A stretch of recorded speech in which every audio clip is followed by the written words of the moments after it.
Sigmund Freud को कितने लोगों ने पढ़ा इसमें? जी मैंने पढ़ा है।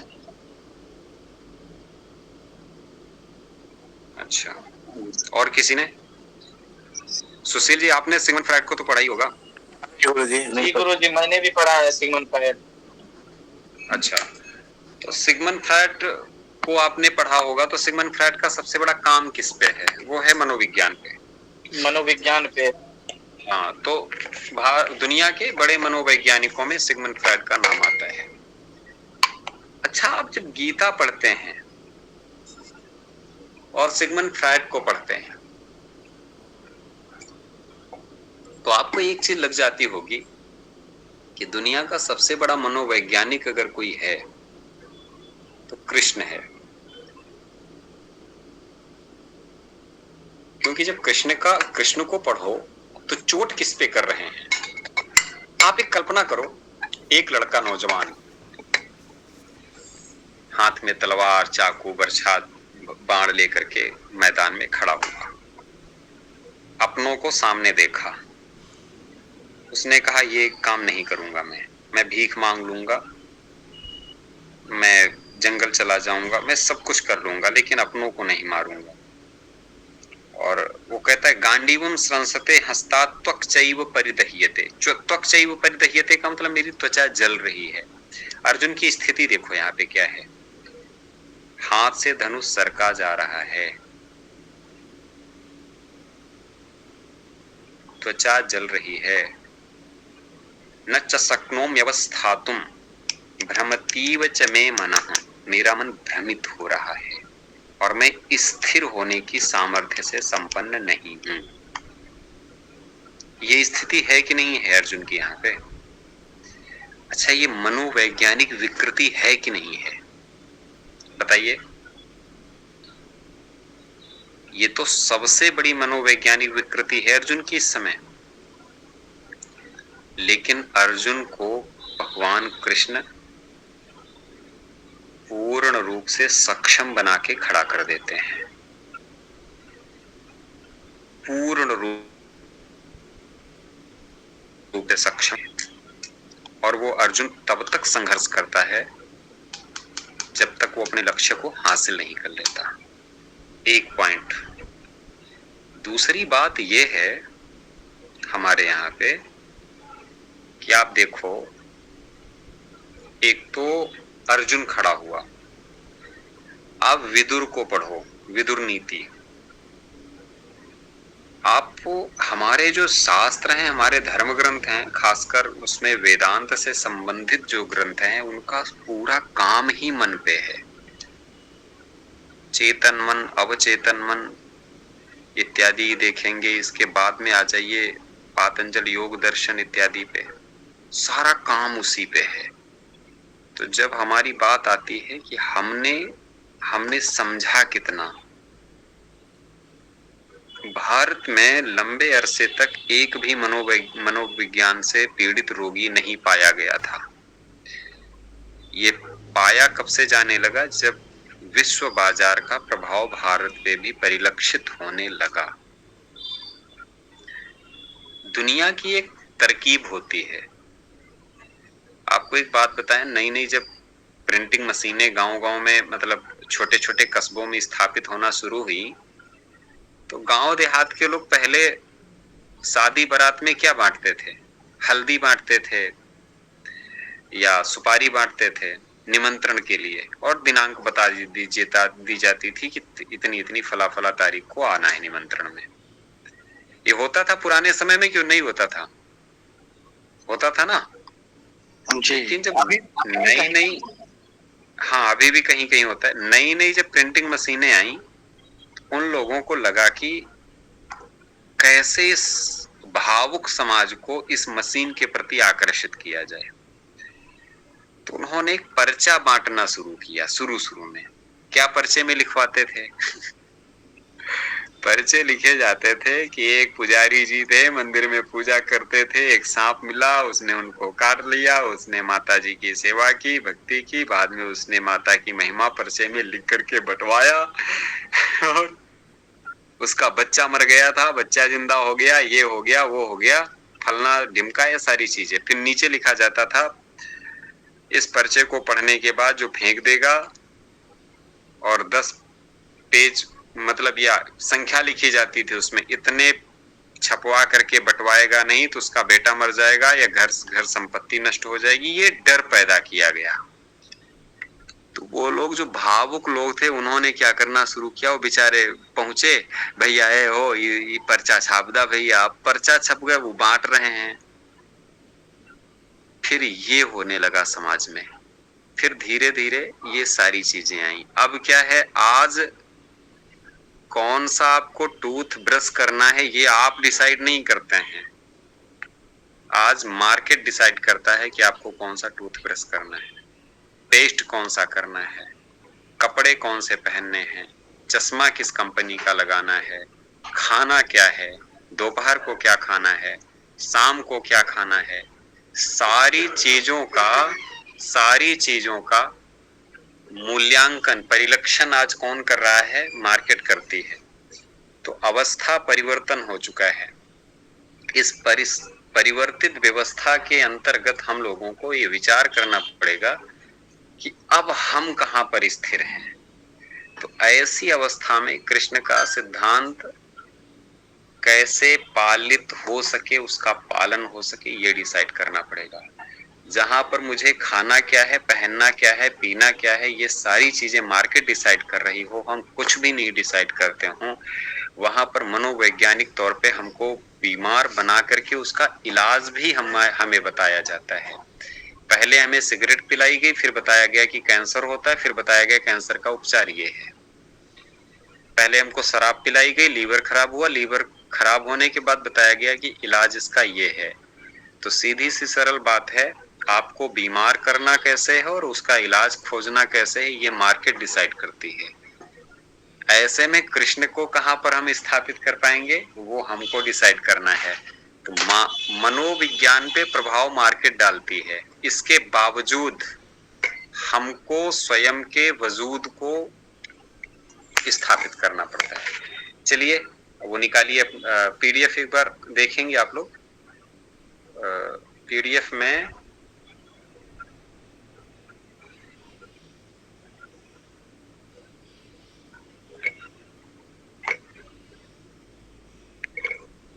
हरिशंकर भी नहीं है क्या?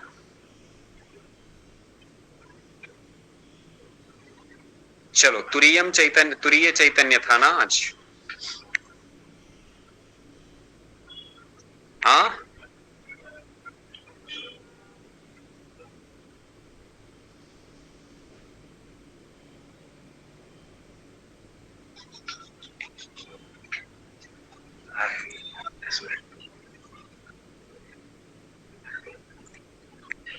बोलिए बोलिए, फटाफट बोलिए आप लोग।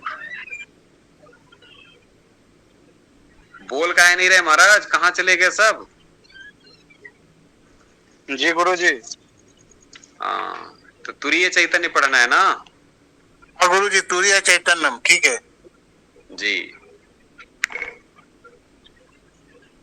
सुशील जी एक बात बताओ, आपका बंगाल में आकाश है कि नहीं है?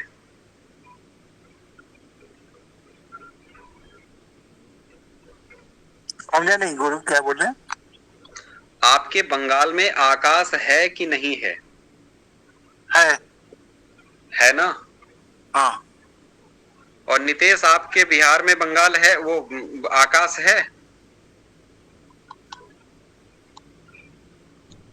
या बिहार से नहीं है, गोरखपुर से हैं हम। अरे रउआ गोरखपुर से बानी भैया, आकाश बा कि नहीं खे? है भैया, है ना? जी भैया। तो गोरखपुर का आकाश और बंगाल का आकाश दोनों एक हैं कि अलग अलग हैं? ठीक है। कैसे एक हैं? वो तो बंगाल वाला आकाश अलग हो गया, फिर गोरखपुर वाला अलग हो गया। चलो इसको देखते हैं।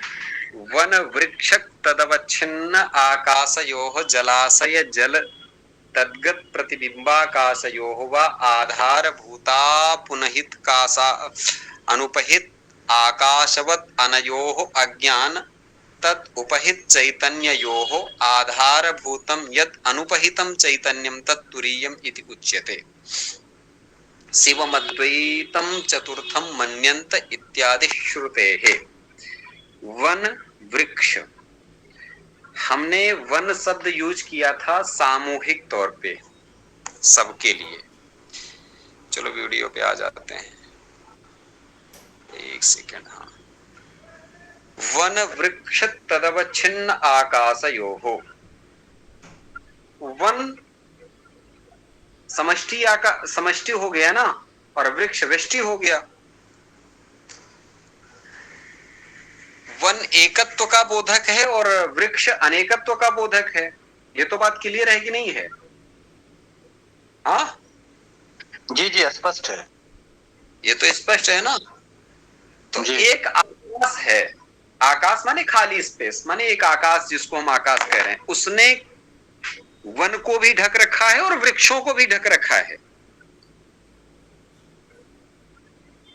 और वही आकाश जलाशय में भी दिखाई देता है और जल में भी प्रतिबिंबित होता है। जल और जलाशय अलग अलग तो हुई नहीं। जल एक बहुत्व का प्रतिपादक हो गया और जलाशय एकत्व का प्रतिपादक हो गया, माने बहुत से जल एक जगह इकट्ठा हो गए, तो ऐसा हो गया वहां पे।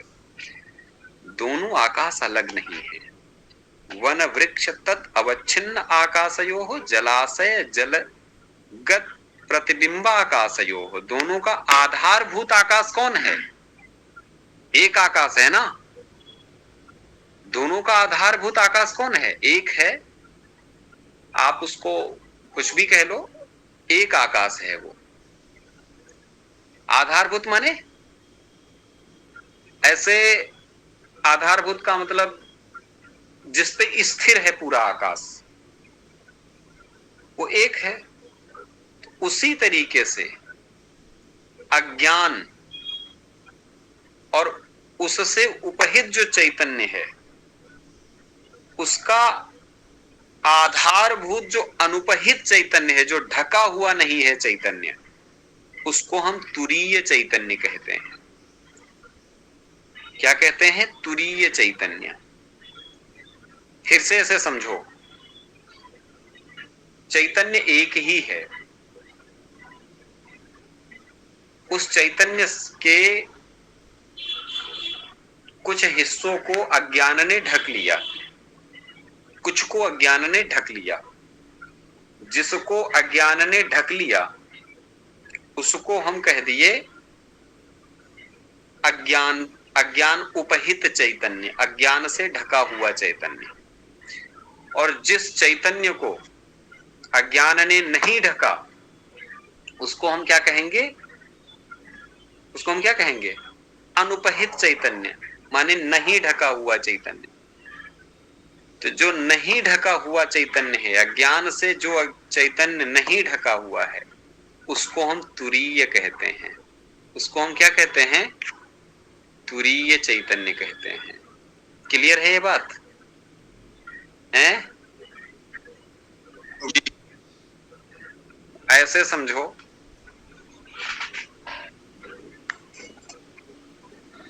एक बार क्या हुआ,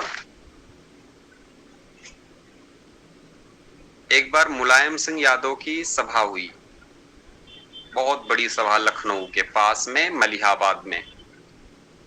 मलिहाबाद जानते हो? कोई सुना है नाम आपने? मलिहाबाद आम के लिए बहुत फेमस है, और वही एरिया मेरा भी है। तो मलिहाबाद मानते हैं फलों के राजा की राजधानी। तो वहां पर जब कोई जहाज उतरता है, तो भाई हेलीपैड बनाने के लिए खेत की जुताई होगी, जुताई करने के बाद में फिर उसमें पानी छिड़का जाएगा, ये सारी नौटंकीबाजी होती है। मुलायम सिंह यादव का लगा वहां पर बड़ा भारी का सामियाना टेंट, बड़ी दूर तक टेंट लगा, और हेलीपैड बनाया गया। पूरे एरिया को समाजवादी झंडों से ढक दिया गया, मार झंडा ही झंडा दिखाई पड़े। और मंच के ऊपर से नेताजी दे दनादन भाषण दे रहे हैं और नारा लगा रहे हैं, मुलायम सिंह यादव जिंदाबाद जिंदाबाद। जहाज उतरा, बड़ी धूल गुबार उठा गांव की जमीन। तो जो नारा लगा रहा था उसके मुंह में घुस गई धूल। वो बोला, मुलायम सिंह यादव, थू थू थू।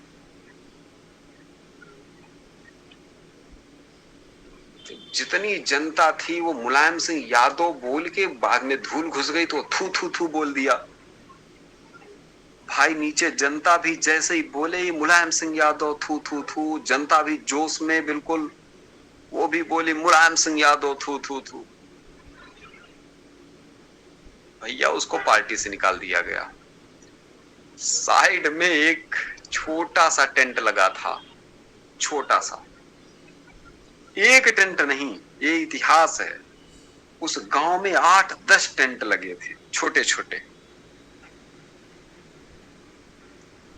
कौन से टेंट थे? किसी के घर में मुंडन था, किसी के घर में शादी थी, किसी के घर में तिलक था, किसी के घर में जनेऊ था, कुछ न कुछ था। सबके टेंट लगे थे। मुलायम सिंह यादव उतरे जहाज को ऊपर से देखे ही 8-10 टेंट और कैसे लगे हैं। सोचे कि ऐसा तो नहीं हमारे कार्यकर्ता स्टॉल लगाए हो, पानी पिला रहे हो, कोई बिल्ला बांट रहा हो, कोई झंडा बांट रहा हो, उसके टेंट होंगे। और सब अपने अपने कामों में मसरूफ लगे हैं, व्यस्त। तो वहां से नीचे उतरे, देखे कि बड़ा एरिया टेंट से, बड़े वाले टेंट से बंद है, और एक छोटे छोटे एरिया वो छोटे छोटे टेंट से बंद है। लेकिन एक बड़ा एरिया, पूरा का पूरा एरिया है, पूरी दुनिया पड़ी है जो बिना टेंट के पड़ी है। अच्छा, ये बिना टेंट वाली जो पूरी जमीन है वो क्या कही जाएगी? उसको कहेंगे अनुपहित चैतन्य, जिसको टेंट ने ढक नहीं रखा है। वो क्या कहा जाएगा? अनुपहित स्थान कह दीजिए, अनुपहित हम समझाने के लिए चैतन्य को कह रहे हैं, उसको कहेंगे अनुपहित चैतन्य। उसको किसी ने ढक नहीं रखा है, तो अनुपहित है वो। और उपहित चैतन्य, उपहित स्थान कौन कौन सा है? जहां पे समाजवादी पार्टी के और ये तिलक, बारात, जनेऊ, मुंडन, इनके सबके टेंट लग रखे हैं, वो सब कैसे हो गए? उपहित स्थान है। उपहित और अनुपहित इन दोनों से परे एक स्थान है जो कहीं किसी ने नहीं ढक रखा है जिसको। तो ये जो उपहित स्थान है, जो टेंट से ढके हुए हैं, ये वास्तव में ये भी इनका आधार अनुपहित स्थान ही है। माने इनका वास्तविक स्वरूप अनुपहित ही है, लेकिन अज्ञानता ने अनुपहित उपहित को अनुपहित बना रखा है, अनुपहित को उपहित बना रखा है। माने जो नहीं ढका था उसको भी ढक लिया है अज्ञानता ने। तो जितने को ढक रखा है उतना प्रभावित होता है, जितने को नहीं ढका जा सका ज्ञान से वो अप्रभावित है। जो अप्रभावित है वो तुरीय है, जो प्रभावित है वो व्यष्टि और समष्टि है। तो अप्रभावित चैतन्य को, अनुपहित चैतन्य को, अनाच्छादित चैतन्य को, अनवच्छिन्न चैतन्य को हम क्या बोलेंगे? बोलो। तुरीय चैतन्य, तुरीय चैतन्य बोलेंगे। ये बात समझ में आ गई ना बिल्कुल? जी आचार्य जी। शिवमद्वैतम चतुर्थम मन्यन्त। अब भाई बात आई शिवम अद्वैतम। शिव कैसा है? अद्वैत है। शिव कैसा है? अद्वैत है। अच्छा, शिव के अलावा भी है क्या कोई? बताओ।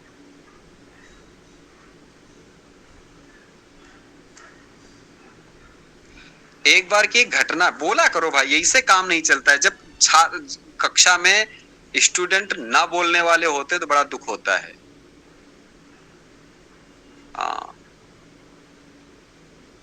एक बार मीरा बाई वृंदावन पहुंची। कहां पहुंची? वृंदावन। तो वृंदावन में एक घटना घटी। क्या घटना घटी? उन्होंने हरिदास जी को चिट्ठी भिजवाई कि हरिदास जी से कह दो कि मैं तुमसे मिलना चाहती हूँ। अब हरिदास जी वृंदावन के बड़े महान संत, बड़े विराट संत, बड़े महान संत, हरिदास का नाम सुना ही होगा आप लोगों ने। तो हरिदास जी ने अपनी बना रखा था कि वो पुरुषों से नहीं मिलते थे, वो मतलब महिलाओं से नहीं मिलते थे, पुरुषों से मिलते थे, महिलाओं से नहीं मिलते थे। तो मीराबाई जी को कह भिजवाया कि जाओ उनसे कह दो कि मैं महिलाओं से नहीं मिलता हूं। जैसे ही उन्होंने कह के भिजवाया कि जाओ महिलाओं से मैं नहीं मिलता, तो मीरा ने कुछ उत्तर नहीं लिख के भेजा, उन्होंने सीधे ये पूछ दिया, सवाल पूछा कि इस वृंदावन में कोई और भी पुरुष है क्या?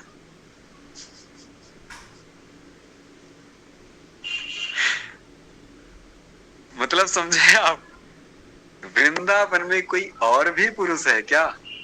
इसको कौन सा लक्षण, कौन सी शब्द शक्ति बोलते हैं? इसका पूरा अर्थ क्या हुआ? वृंदावन में कृष्ण के अलावा कोई भी पुरुष नहीं है। पुरुष है तो केवल कौन है? श्री कृष्ण परमात्मा। कृष्ण के अलावा कोई भी पुरुष नहीं है। तो यही बात यहाँ कही जा रही है। पूरा श्लोक तो कवित्व, पूरा मंत्र इसका ये है, उपनिषद का, मांडूक्य उपनिषद का ये श्लोक है। नान्तः मंत्र है, नान्तः प्रज्ञम न बहिष्प्रज्ञम नो भयतः प्रज्ञम न प्रज्ञा घनम न प्राज्ञम ना प्रज्ञम अद्रष्टम व्याहार्यमग्राह्यमलक्षणम अचिन्त्यमव्यक्तमपदेश्यमेकात्म प्रत्यया सारम प्रापंचोपशमम शांतम शिवमद्वैतम चतुर्थम मन्यन्ते स आत्मा सविज्ञेयः।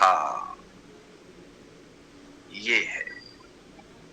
तो कहते हैं वो ना तो भीतर से बुद्धिमान है, न बाहर से बुद्धिमान है, न भीतर और बाहर दोनों से बुद्धिमान है, और न स्वयं एकत्रित ज्ञान है, न ज्ञान से युक्त है, न ज्ञान से रहित है। वो अदृश्य और असंप्रेषणीय है, अप्राप्य, गुणहीन, अचिंत्य और अनाम है,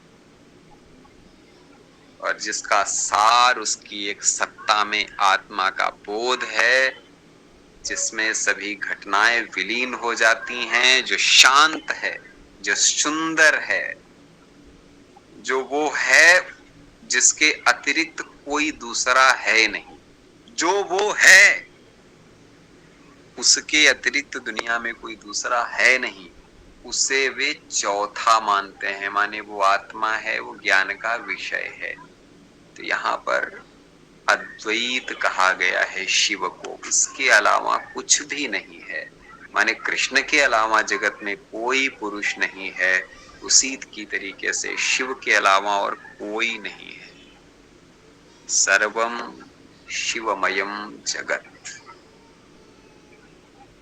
वो न अंतः प्रज्ञा है, न बहिष्प्रज्ञ है, न उभय प्रज्ञा है, अंतः और बहिष्प्रज्ञ एक साथ है। कुल मिलाकर के मैं सामान्य अर्थ इसका इतना ही बता रहा हूँ। पूरा श्लोक इस पे हम जाएंगे तो कई दिन बीत जाएंगे इसको समझने में ही। वो न भीतर से बुद्धिमान है, न बाहर से बुद्धिमान है, न भीतर और बाहर दोनों से बुद्धिमान है, न स्वयं एकत्रित है, न ज्ञान से युक्त है, न ज्ञान से रहित है। उसको हम ज्ञान से युक्त भी नहीं कह रहे हैं, न ज्ञान से रहित कह रहे हैं। वो अदृश्य और असंप्रेषणीय है, अप्राप्य है, गुणहीन है, अचिंत्य है, अनाम है, जिसका सार उसकी एक सत्ता में आत्मा का बोध है। अगर उसका सार जानना चाहते हो तो यही है कि आत्मा का बोध, जिसमें सभी घटनाएं विलीन हो जाती हैं, शांत है, अच्छा है। तो कहते हैं उसके अलावा और कुछ भी नहीं है। तो उसको चौथा माना जा रहा है। चौथा मानने का अभिप्राय क्या है? तो कहते हैं चौथा मानने का अभिप्राय है सृष्टि स्थिति लयात् परम। सृष्टि स्थिति और लय से जो पर है, जो सबका कारण है वो चतुर्थ है, ऐसा है तुरीय, उसी को हम तुरीय कहते हैं। जो किसी से भी उपहित नहीं है, किसी से जो आच्छादित नहीं है, किसी का आवरण नहीं है जिसके ऊपर, तो हम उसको कहते हैं अनुपहितम। तो कहते हैं इदमेव तुरीयम शुद्ध चैतन्यम अज्ञानादुपहित चैतन्याभ्याम तप्तायाः पिंडवत् अविविक्तम सन महावाक्यस्य वाच्यम विविक्तम सल्लक्ष्यमिति चोच्यते। इसको हम लोग करेंगे कल। आज हम तुरीय को समझ लिए, तुरीय के अलावा कुछ और समझेंगे तो गड़बड़ आ जाएगा फिर। तो आज यहीं पे करेंगे विश्राम। बोलो भारत माता की जय। जय। जय।